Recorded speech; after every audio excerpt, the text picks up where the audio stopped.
Allah dianggap sebagai dalang nasib buruk manusia. Di dalam kehidupan bertuhan mereka cenderung mencari keuntungan jasmaniah, ya, mengemis. Tuhan tolong. Ketika nggak diberi, mana Tuhan? Ya, pura-pura, ya, munafik, nggak pernah melakukan apa yang disebut sebagai sesuatu untuk Tuhan, berkorban untuk Tuhan. Gembala dengan roh kita, nanti Tuhan akan memberikan kebenaran, cara perdamaian, nama kata lain adalah Salam saudaraku yang terkasih, kita jumpa lagi pada hari ini akan membahas sesuatu yang sangat penting. Apakah jalan hidup yang Anda pilih? Luar biasa. Kita akan menyaksikan satu lagu pujian terlebih dahulu sebelum melanjutkan. Ada waktu di hidupku, pencobaan berat menekan.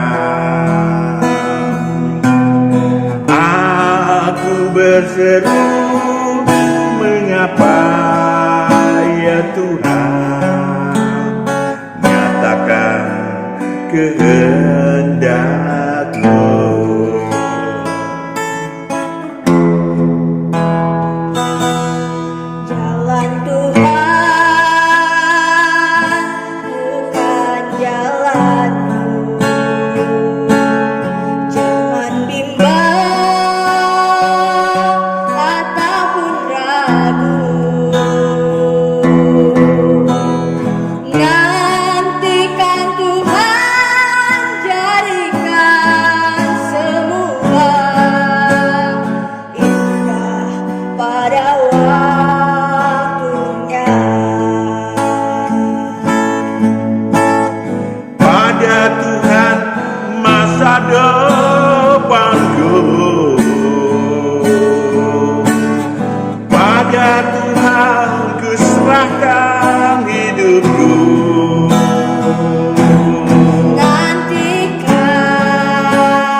Berkarya dan pada waktunya nantikan Tuhan berkarya, indah pada waktunya.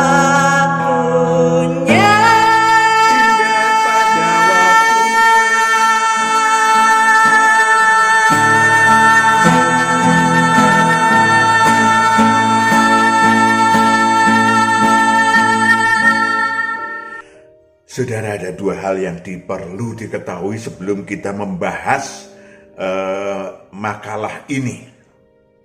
Yang pertama adalah bahwa saya dan saudara dan seluruh umat manusia adalah makhluk dinamis. Ingat, ini penting. Makhluk dinamis. Ulangan 30 ayat 15 sampai 16. Makhluk dinamis. Artinya memiliki kehendak. Ulangan 30 ayat 15 sampai 16. Ingatlah,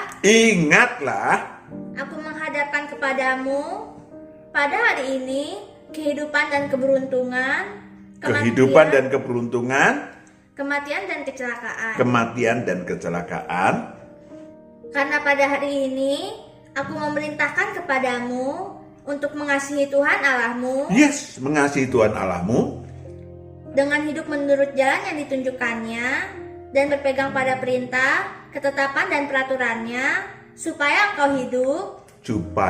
engkau hidup dan bertambah banyak dan diberkati oleh Tuhan Allahmu Yes, di negeri kemana engkau masuk untuk mendudukinya. dimanapun Anda berada. Saudaraku yang kekasih, yang kedua, bahwa 2/3 dari seluruh roh manusia di muka bumi ini zaman Adam sampai akan mendatang sampai kiamat nanti, 2/3 dari roh manusia akan masuk ke dalam neraka kekal. Zakaria 13 ayat 7-8. Perhatikan, ini penting sekali, mengerikan sekali. Masuk alam maut aja ngeri, apalagi masuk neraka kekal yang selama-lamanya berada di sana, tidak pernah pulang ke surga kekal tanah air kita. Zakaria 13 ayat 7-8. Hai pedang, bangkitlah terhadap gembalaku, terhadap orang yang paling kali kepadaku. Demikianlah firman Tuhan semesta alam, bunuhlah gembala, sehingga domba-domba tercerai-berai. Aku akan mengenakan tanganku terhadap yang lemah. Saudaraku yang kekasih, ada 3 pilihan jalan hidup. Yang satu bukan jalan hidup sebetulnya ya.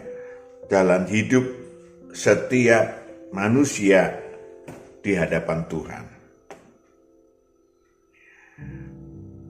Sudah jelas ya? Pilihan jalan hidup tersebut menentukan perubahan nasib buruk saudara, menentukan nasib buruk atau nasib baik roh saudara dan saya dan umat manusia, maupun nasib buruk atau nasib baik dari tubuh alamiah manusia.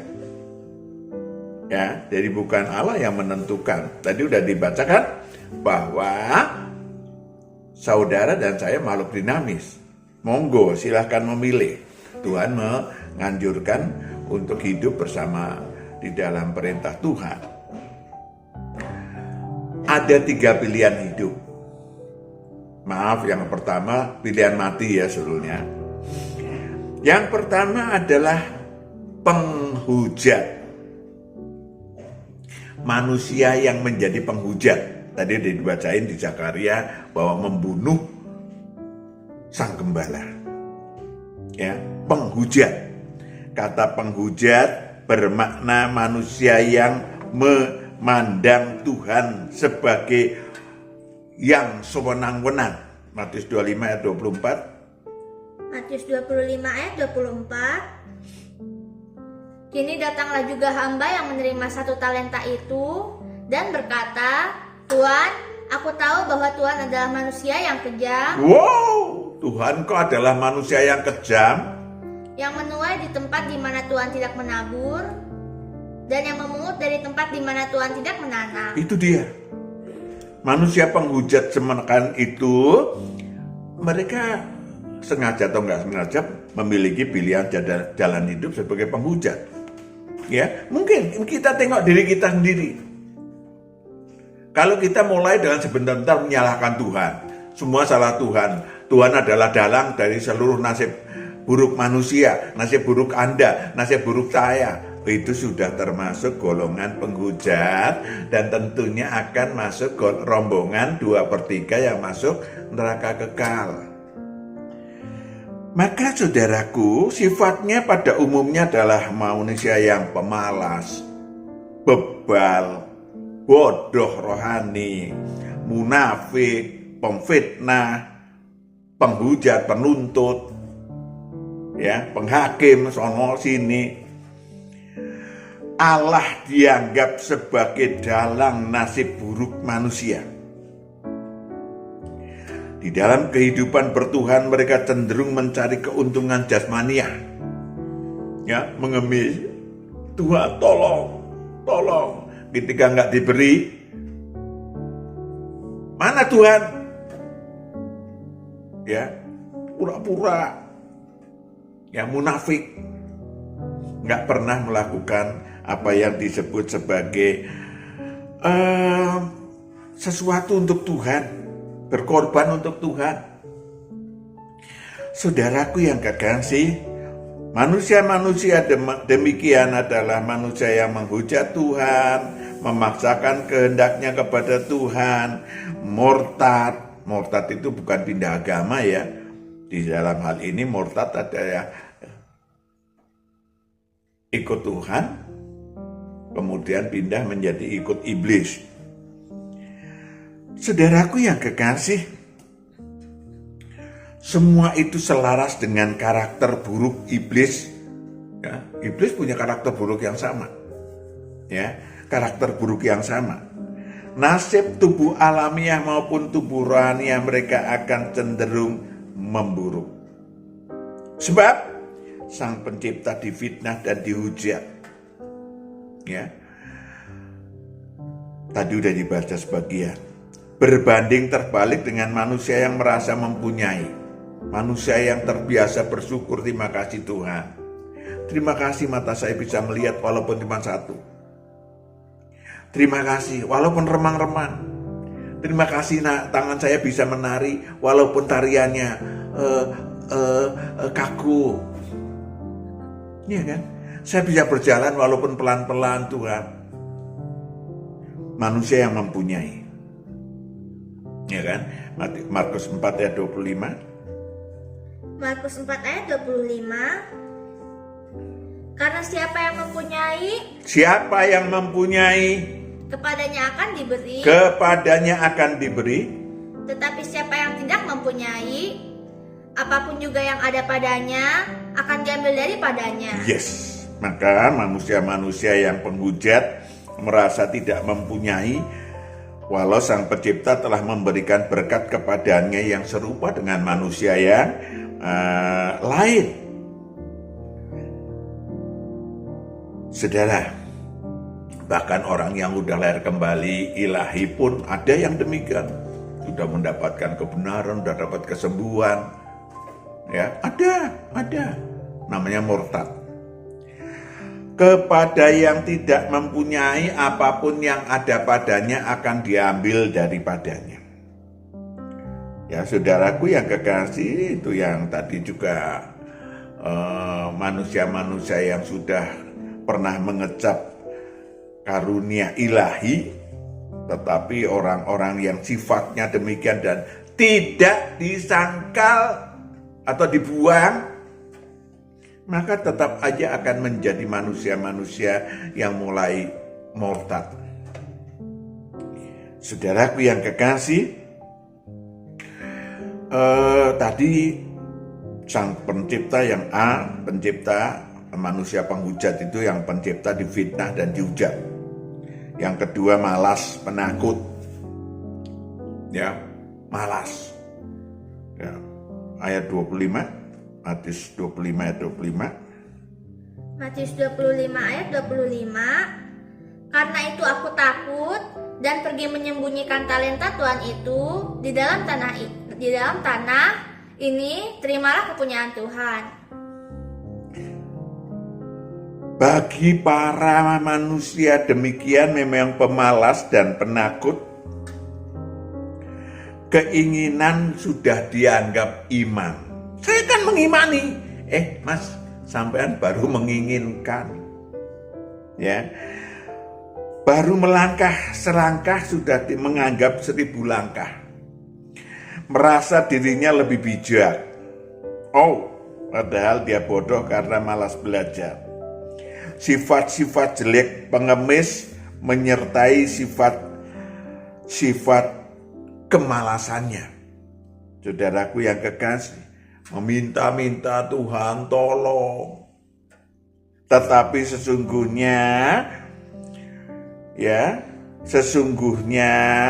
dia cuman tolong itu meminta haknya. Beda. Ya. tidak pernah memberikan apa yang disebut sebagai pengorbanan. Minta. Maka mari kita mau sendiri. Tuhan tolong Tuhan. Dalam nama Yesus itu kalau Kristen. Dalam nama Yesus. Engkau pasti akan memberikan. Maksudnya ya. Maka saudaraku, orang-orang semacam itu gampang kok dilihat kok. Kalau mau mawas diri, cuman berputar-putar dari tahun ke tahun gitu aja. Ya, tak aneh jika nasibnya buruk. Matius 25 ayat 29-30. Matius 25 ayat 29 sampai 30. Karena setiap orang yang mempunyai, kepadanya akan diberi sehingga ia berkelimpahan, tetapi siapa yang tidak mempunyai. Matius 25 ayat 29 sampai 30. Oh ya, Apapun juga yang ada padanya akan diambil daripadanya, dan campakkanlah hamba yang tidak berguna itu. Campakkanlah hamba yang tidak berguna itu ke dalam kegelapan yang paling gelap. Yes. Di sanalah akan terdapat ratap dan kertak gigi. Itu yang terjadi. Yang C, yang ya ada 3 ya. Yang pertama penghujat. Terus seperti apa uraiannya? Yaitu yang pertama adalah pemfitnah dan penghujat, malas dan penakut. Yang ketiga adalah berpihak kepada iblis.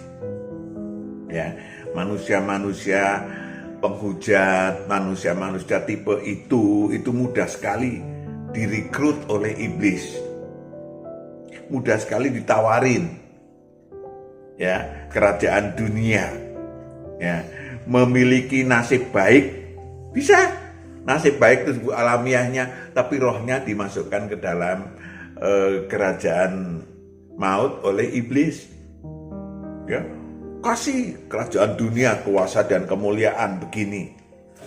Tapi begitu terakhir nanti akan setelah kiamat nanti akan dimasukkan bareng rombongan 2/3, dimasukkan berbareng dengan iblis karena mereka memang kerja bahkan untuk iblis.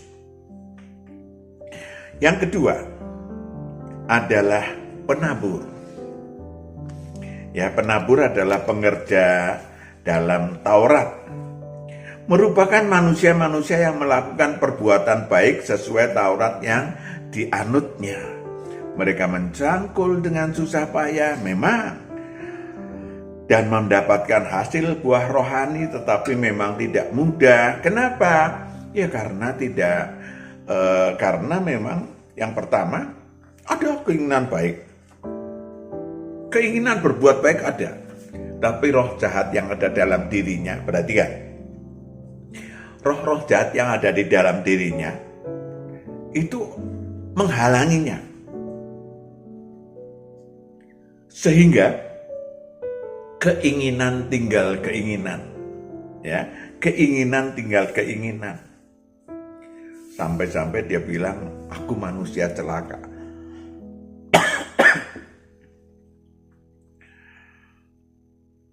Maka saudaraku yang kekasih, maaf, Tuhan akan menghitung. Betul, ada upah rohaninya ada, yes. Tetapi akan dihitung nanti semuanya pada apa yang disebut sebagai penghakiman akhir. Seberapa perbuatan baiknya menurut Taurat yang dianutnya dan seberapa buruk jahatnya menurut Taurat yang dianutnya. Maka yang terakhir, ini jalan tol. Jalan tol. Ya. Yang pertama adalah penghujat, yang kedua penabur, yang terakhir adalah penuai. Pengikut Kristus dan murid-murid Tuhan. Ya, ini bukan agama. Ya, kalau yang kedua adalah religi, Taurat dan kitab para nabi. Kalau ini bukan agama. Sejak 2000 tahun yang lalu mereka Tuhan sudah membuat suatu memproklamirkan kerajaan Allah. Kalau yang ikut dia, ikut masuk kerajaan Allah, namanya pengikut Kristus, ya. Manusia-manusia yang cerdik memilih jalan kehidupan di muka bumi yang sementara dan fana ini. Tentu mereka tidak mudah, ya. Mereka tidak mudah karena memilih totalitas kasih ilahi. Ya, nggak mudah memilih totalitas kasih ilahi. Lukas 6 ayat 35. Lukas 6 ayat 35. Tetapi kamu kasihilah musuhmu dan berbuatlah baik kepada mereka. Kasihilah musuhmu dan berbuatlah baik kepada mereka. Dan pinjamkan dengan tidak mengharapkan balasan. Wow. Maka upahmu akan besar dan kamu akan menjadi anak-anak Allah yang maha tinggi. Oh. Sebab ia baik terhadap orang-orang yang tidak tahu berterima kasih dan terhadap orang-orang jahat. Nah, itu namanya kasih ilahi totalitas. Maka saudaraku, yang kedua adalah kerja ilahi totalitas. Ya. Matius 13 ayat 31 sampai 33. Sehingga di dalam kerajaan Allah, dia masuk kerajaan Allah yang disediakan bagi para penuai, masuk dalam kerajaan Allah yang ilahi di bumi, kemudian bisa berprestasi ilahi dan berproduktif ilahi. Maka perumpamaannya seperti Matius 13 ayat 31 sampai 33. Yesus membentangkan suatu perumpamaan lain lagi kepada mereka. Katanya, hal kerajaan sorga itu seumpama biji sesawi yang diambil dan ditaburkan orang di ladangnya. yes, biji sawi. Kemudian Memang biji itu yang paling kecil dari segala jenis benih, tetapi apabila sudah tumbuh, sesawi itu lebih besar daripada sayuran yang lain, yes, bahkan menjadi pohon, sehingga burung-burung di udara datang bersarang. menjadi pohon, saudara, menjadi pohon, bukan menjadi pohon jasmaniah ya, tapi menjadi pohon tempat berlindung banyak orang. Lanjut. Pada cabang-cabangnya, dan ia menceritakan perumpamaan ini juga kepada mereka. Hal kerajaan sorga itu seumpama ragi yang diambil seorang perempuan dan diadukan ke dalam tepung terigu 3 sukat sampai kamir seluruhnya. Yes, itu perumpamaannya, gambarannya ya, supaya nangkep. Yang penting adalah bahwa kerajaan Allah sudah diproklamirkan sejak 2000 tahun yang lalu, dan YouTube tentang kerajaan Allah Pak Matius banyak. Tinggal cari. Tetapi kita akan mengambil sebagian tentang kerajaan Allah. 1A, kerajaan Allah banyak memiliki hidangan ilahi yang luar biasa. Baca dulu Matius 22 ayat 2 sampai 4. Matius 22 ayat 2 sampai 4. Hal kerajaan sorga seumpama seorang raja yang mengadakan perjamuan kawin untuk anaknya. Ia menyuruh hamba-hambanya memanggil orang-orang yang telah diundang ke perjamuan kawin itu, tetapi orang-orang itu tidak mau datang. Ia menyuruh pula hamba-hamba lain, pesannya, katakanlah kepada orang-orang yang diundang itu, sesungguhnya hidangan sesungguhnya telah kusediakan lembu-lembu jantan digambarkan sebagai hal pesta ilah jasmani, dan ternak piaraanku telah disembelih, semuanya telah tersedia, datanglah ke perjamuan kawin ini. Saudaraku, di dalam kerajaan Allah, di dalam jalan Tuhan, di dalam pengikut Kristus atau pemuridan yang Tuhan adakan 2000 tahun yang lalu, ada tanda-tanda, ada karunia ilahi, ada pemahaman senang sadar manusia, sadar jati diri, ada kebenaran, ada terang ilahi, banyak lagi. Ya, mengusir setan, banyak. Saudaraku yang kekasih, itu fasilitas di dalam kerajaan Allah kalau saudara memilih menjadi penuai. B. Kalau Taurat dan Kitab para Nabi itu dibantu oleh malaikat terang, kalau penuai jalan Tuhan itu disertai oleh Sang Anak Domba. Yohanes 10 ayat 3-4. Saya bacakan ulang. Yohanes 10 ayat 3-4. Untuk Dia penjaga membuka pintu, dan domba-domba mendengarkan suaranya, dan Ia memanggil domba-dombanya masing-masing menurut namanya. Masing-masing menurut namanya. Sampean dan saya dituntun secara pribadi. Sampean dituntun secara pribadi, saya dituntun secara pribadi oleh Sang Anak Domba. Lanjut. Dan menuntunnya keluar. Jika semua dombanya telah dibawanya keluar, Ia berjalan di depan mereka, dan domba-domba itu mengikuti Dia karena mereka mengenal suaranya. 1. Dipimpin oleh Sang Anak Domba. 2. Saudara memiliki penolong, yaitu Roh Kudus. Yohanes 14 ayat 15-17. Yohanes 14 ayat 15-17. Jikalau kamu mengasihi Aku, kamu akan menuruti segala perintahku. Aku akan minta kepada Bapa, dan Ia akan memberikan kepadamu seorang penolong yang lain, supaya Ia menyertai kamu selama-lamanya, yaitu Roh kebenaran. Roh kebenaran. Dunia tidak dapat menerima Dia, sebab dunia tidak melihat Dia dan tidak mengenal Dia. Tetapi kamu mengenal Dia, sebab Ia menyertai kamu, dan akan diam di dalam bahkan kamu. Akan diam di dalam kamu. 2. Fasilitas penggembalaan. Yohanes 4 ayat 24. Yohanes 4 ayat 24. Allah itu roh, dan barang siapa menyembah Dia harus menyembahnya dalam roh dan kebenaran. Saudara bisa menyembah Allah, akrab dengan Allah. Allah akan memberikan kebenaran mereka-mereka yang menyembah dengan rohnya yang sudah dibebaskan. Luar biasa kan? Luar biasa kan? 3. Allah Anak, Allah Roh Kudus, Allah Bapa. Maka di dalam 3 adalah menjadikan manusia terlepas dari hukum dosa dan hukum maut. Ya. Artinya menjadi murid Tuhan, maka baptisnya dalam nama, selamkan, masukkan, bukan secara fisik ya. Perhatikan, kita udah bukan secara fisik, tetapi secara ilahi. Masukkan ke dalam Allah Anak. Dengan cara gimana? Ketika engkau ditarik, dituntun secara pribadi. Ketika engkau menuruti Sang Anak Domba, engkau akan diberi penolong.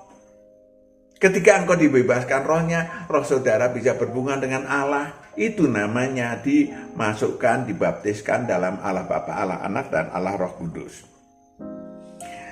Saudaraku yang kekasih, yang terakhir adalah manusia terlepas dari hukum dosa dan hukum maut. Ya, manusia dalam jalan Tuhan ini, manusia dilepaskan dari hukum dosa dan hukum maut. Roma 8 ayat 1 dan sampai 2. Roma 8 ayat 1 sampai 2. Demikianlah sekarang tidak ada penghukuman bagi mereka yang ada di dalam Kristus Yesus. Roh yang memberi hidup telah memerdekakan kamu dalam Kristus dari hukum dosa dan hukum maut. Yes. Untuk masuk dalam 3 ini, saudara dibebaskan terlebih dahulu dari hukum dosa dan hukum maut oleh murid Tuhan yang mendapatkan pendelegasian wewenang ilahi. Yohanes 20 ya 22 sampai 23. Jadi ada murid-murid Tuhan yang diberikan delegation of divine. Yohanes 20 ayat 22 sampai 23. Dan sesudah berkata demikian, ia mengembusi mereka dan berkata, terimalah Roh Kudus.